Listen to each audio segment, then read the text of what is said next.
Hello everyone, my name's Stonesy Boy and welcome back to Reading with Stonesy. Today we repeat scuba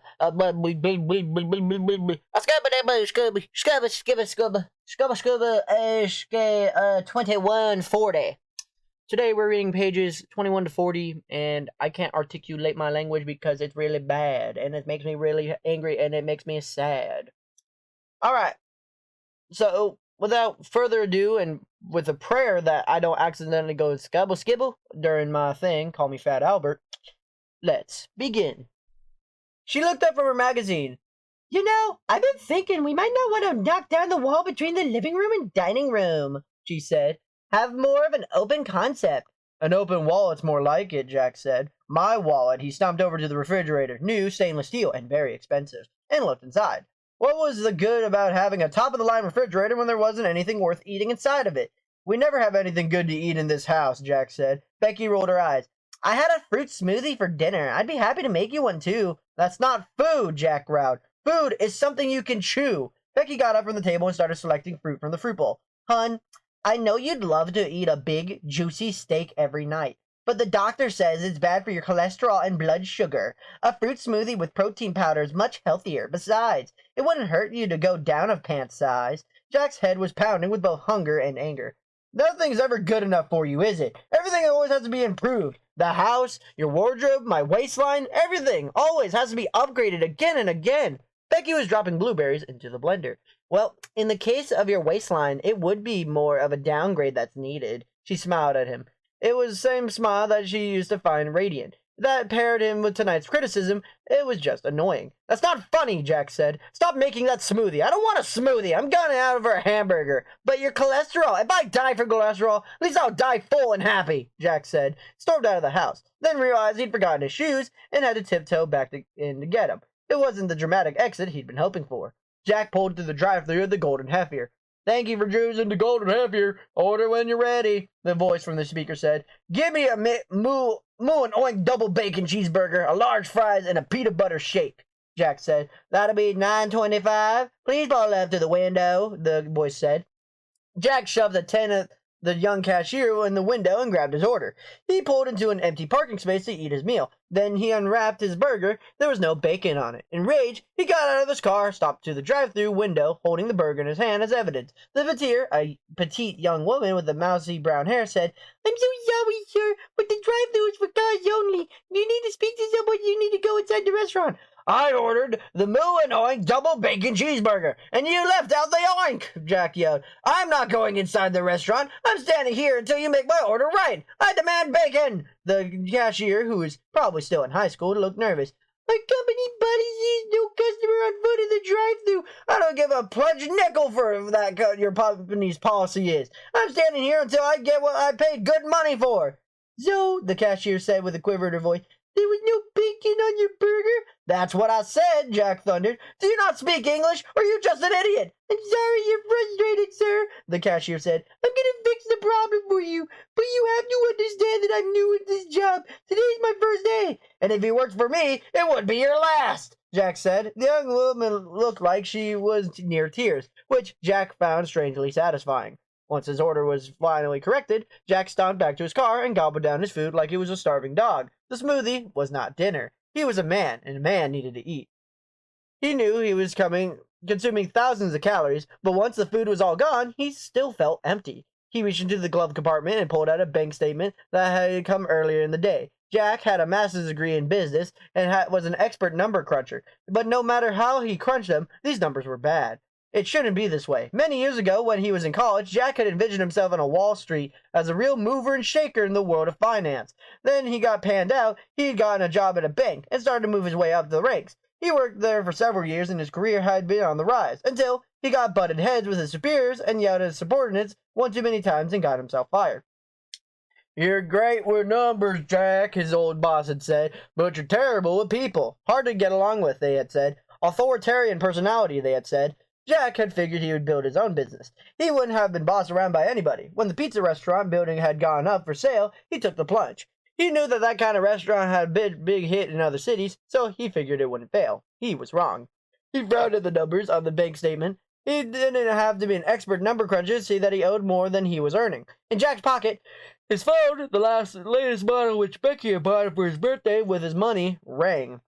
Hi, Dad. It was Tyson, his son, calling from college. Jack felt a drink move lip a bit as he thought back of Tyson's childhood, the ball games and the birthday parties. Things had been happier then. Hey, buddy, what's up? Well, I just wanted to let you know that I had to use your credit card for a couple things today. Tyson's voice sounded tense. One of my classes has an additional textbook. I don't know I needed. And then Tyson paused. That pause made Jack nervous. And then, Jack prompted, I had a little oopsie with the car that ended up costing $900. I'm sorry, Dad. $900 is a big oopsie! A gigantic oopsie. A gigantic oopsie, in fact! Jack felt his face heat up in anger. I know, Dad. I'm really sorry. It was an emergency. Sorry doesn't get me my $900 back, plus whatever exorbitant sum you had to spend for that useless textbook. His voice was growing louder and louder. Tyson, you're supposed to be off at school, learning how to be independent, learning how to be a man. Well, how are you going to be an independent young man if you just keep reaching for Daddy's credit card every time you're supposed to have an emergency? I thought that's what you gave me it for. Emergencies, Tyson said. His voice had a trembling quality that got when he was upset. Are you talking back to me? Jack roared. No, Dad, I was just trying to understand. Well, I'm tired. I'm trying to understand too, Jack interrupted him. I'm trying to understand how just two people, the other one being your mother, though you don't need a college education to figure that one out, how just two people can be such an enormous drain on my finances. Jack hung up the phone before he could hear whatever sob stories Tyson was about to tell him. Bleeding him dry. His business, his family were bleeding him dry. Why couldn't they understand that he wasn't an endless source of money? They treated him like a human ATM. With a shaking hand, Jack opened the search engine on his phone and typed in the word bankruptcy. From the Puppet Carver by Sage Bentley. What are they? Sylvester asked the little girl in the cardboard box with a pile of small, squirming, furry creatures. The little girl giggled. They're kittens. Have you ever seen kittens before? Sylvester shook his head. Really? The little girl said. She picked up one of the creatures. It was orange and white and made a strange mewing sound. They're baby cats. I named this one Daffodil. Do you want to pet her? Sylvester reached out and gently stroked the tiny creature. Isn't she soft? The little girl said. Yes, very soft, Sylvester answered. But the truth was, the kitten could have been as hard as a rock for all he knew. He could feel nothing. Sylvester, like all of his wooden brethren, had been recreated perfectly to perform the manufacturing jobs that were required of them, but because he and his brethren could not truly feel anything, they were not real. Sylvester couldn't feel the softness of a kitten or a bright sun on his face. He couldn't feel the heat from a fireplace or a cool evening breeze. He couldn't feel the hugs of friendship or the kisses of love. Sylvester could walk and talk like a man, but he wasn't fooling anybody, least of all himself. A wooden man was no man at all. More than anything, Sylvester longed to be real. Today was the day. Porter had arrived to work early to set up the Puppet Carver on the stage. He had even gone to the office supply store and gotten a flip chart about explaining how the machine worked in the official-looking way. He wanted everything to be as professional as possible, if he had to be. He was going to save the restaurant and everybody's jobs. Sage helped him center the Puppet Carver on the stage. Really gone all out, haven't you? Sage said, looking at the flip chart when the uncharacteristic jacket and tie Porter was wearing. Yep, Porter said. I'm a nervous wreck, too. I really need this to go well. I feel like it's all we need. Yeah, no pressure, right? Sage said, even though our futures are all in your hands. Angie came in their shift, looked up at the stage. You're looking snazzy, she said to Porter. I'm just trying to make a good impression, Porter said. He tugged at the uncomfortable tie. He had always thought it was strange that hanging a strip of cloth from your neck was supposed to make you seem all businesslike and professional. Who decided that anyway? Angie flashed him a thumbs up. Well, I for one am impressed. Wait till you see the machine work, Porter said. Then you'll be really impressed. Jack stumped into the dining room, his face already set in a scowl. Clearly, he was in a terrible mood. But what else was new? Oh, that's right, Jack said, looking up at Porter, who was on stage intervention. Today's the day you're going to waste my time with that contraption you made. Sir, with all due respect, I don't think you'll find it a waste of time, Sage said. When Porter showed it to me, I thought it was amazing. Yeah, well, you're the one who's always working on that novel, Jack said, using exaggerated finger quotes. Show me the fiction writer, and I'll show you a liar. Sage opened his mouth, but before he could put his foot into it, Porter jumped in. Why don't we go ahead and get with the demonstration? Sage, can you get Edwin out of the kitchen? He's wanted to see this too. Porter hoped having a small errand to run would distract Sage enough from the fact that Jack had just insulted him. Soon, Edwin, Angie, and Sage were sitting at the table nearest to the stage, smiling and cheering Porter on. Jack sat at the table in the rear and leaned back, his arms across over his chest. "Okay," he said. "Impress me." "Yes, sir," Porter said. He tried to sound confident, even though he was nervous. "Sage, can you give me a hand with this log?" Sage stepped up and helped him feed a large piece of wood into the machine's opening. "I've got it from here. Thanks, buddy," Porter said, and Sage took his place back at the table. "Now, I just push this button and we watch the magic," Porter said. After he pushed the button, he stepped aside so everybody could have a clear view of the machine. Porter could tell right away that something was wrong. The machine was shaking too much and making strange skirting sound. There was an unfamiliar rattle deep within its core. Porter caught Sage's eye and could tell that Sage knew, too. Porter knew that it was correctly secured the log inside the compartment, but when he opened the door, the machine splat splinters and sawdust into so forcibly that it sprayed from the stage into the dining area. Sage and Edwin and Angie were pelted with the stuff.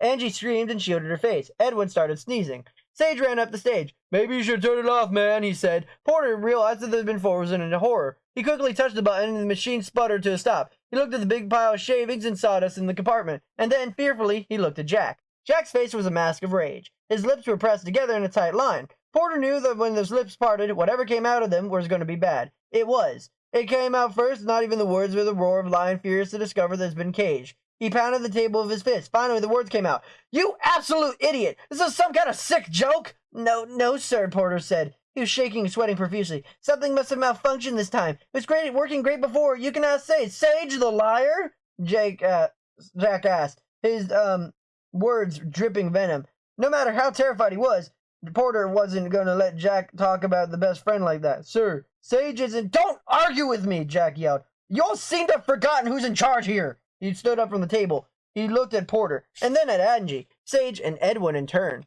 The look on his face was one of sheer disgust. "I can't imagine there's a business owner in the world with a sorrier group of employees. Lazy, incompetent." He looked at the machine and the mess of shavings and sawdust. "Destructive! No wonder this business is on the toilet. I'll go down with my ship like a good captain should, but I know who's to blame for it. The crew. I've got half a mind to fire all here and now, but we open in 30 minutes, and look at this place. Clean it up, people!" He stopped back in his office and slammed the door. "Jack sure was mixing his metaphors," Sage said. "I'm confused. Are we on the ship or in the toilet?" Angie shook her head. "I don't know how you can joke at a time like this. We're all going to get fired." I don't think he'll fire us," Edwin said. "He won't want to hire and train new people. Not with the business going under. We'll just lose our jobs when the restaurant closes." "Is that supposed to be good news?" Angie said. Porter sat down with his friend at a table. They were the saddest looking bunch he had ever seen, and he couldn't help but feel like it was all his fault. I'm sorry," Porter said. "I don't know what happened, but I do know I let you all down." "It's okay," Sage said. "All inventors learn from trial and error. Today was the error part. There will be better days." Sage rose to his feet. "Let me go get some supplies to clean this up." Together, they swept the stage and wiped down the sawdust-covered tables. They used the giant wet dry vac to suck up all the shavings off the carpet. Porter and Sage carried the failed machine back to its place in the storage room. Porter was desperate to look inside and troubleshoot, but he knew if he hoped to end this night still employed, he needed to focus on one thing: following Jack's orders to the letter, no matter how demanding or ridiculous they were. He and Porter returned to the stage and mopped up the dusty residue. By opening time, all the evidence of the disaster was gone. Jack emerged from his office and surveyed the dining area. "See," Porter said, "spotless. You can't even tell what happened." "It'll do," Jack said. It took 2 steps closer, so he was standing right in his face. "That dangerous piece of equipment you're responsible for could have destroyed my whole restaurant." He pointed his index finger at Porter. "You're fired. The rest of you too. Get out, now!" "So you make us clean up all like we're going to opening and then fire us?" Sage said, confused and hurt. Jack grinned through his rage. "You see, unlike you all, I'm not a fool. I knew if I fired you, then asked you to clean up, the place would still be dirty." From The Puppet Carver by Sage Brantley. Sylvester knew that he could feel now that he had felt pain beyond imagining. After he had paid the fixer money and promises he didn't look forward to keeping, the fixer had connected Sylvester to the machinery, and pain had shot through his body with the force of electricity as every new nerve, muscle, bone, and tendon in his body was shocked to life. The pain was so strong he seemed to be able to see it, even hear it, as its intensity drowned out the sounds of his own screams. But since Sylvester had paid the price in pain, now he could feel pleasure too.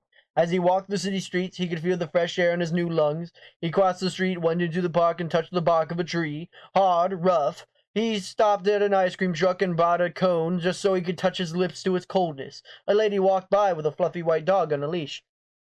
"Excuse me, could I please pet your dog?" Sylvester asked her. The lady smiled. "Sure, Sophie loves everybody." Sylvester knelt down and buried his new sentient hands on the dog's fluffy coat.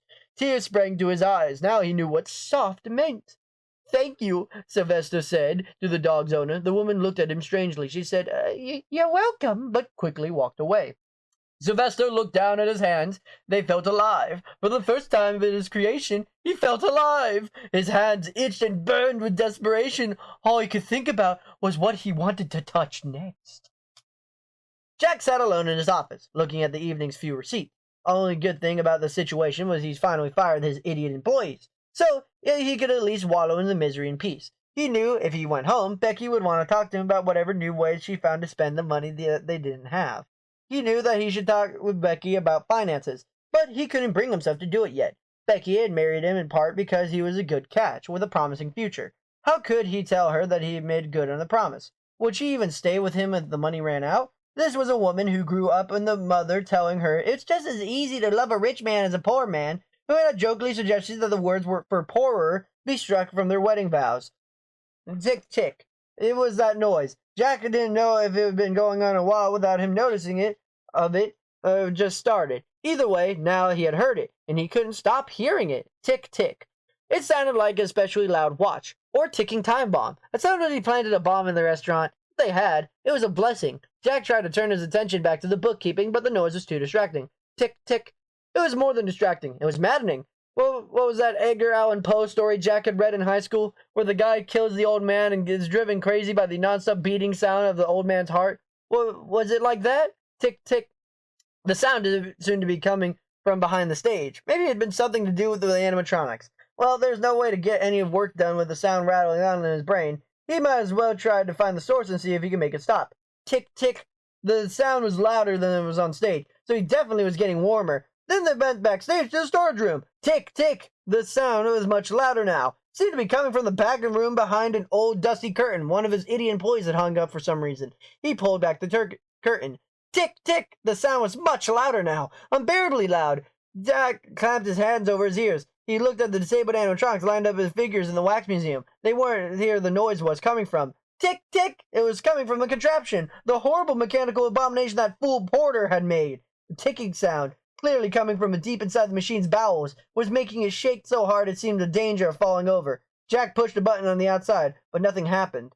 He opened the door and the sound grew so loud that he was sure it would be heard from outside the building. Tick, tick, tick, tick! There's some kind of control panel inside the machine. Maybe it was just stepped in for a moment. He would find the right button to make the horrible ticking stop. He stepped inside. It was a tight space. Jack hated tight spaces. The door slid shut with a click. He reached out to open it, but there was no handle on the inside. There was a lot of a banging on the door, yelling, but there was no one there to hear him. Even if there were, there was no way he could be heard over the horrible ticking, which was so loud it felt like it was coming from inside his own skull. And then the ticking had drowned out by the whirring of machinery. The contraption appeared to have turned on. He looked at the walls of the machine. They were lined with circular blades that had started to spin, were now extending to the walls toward his body.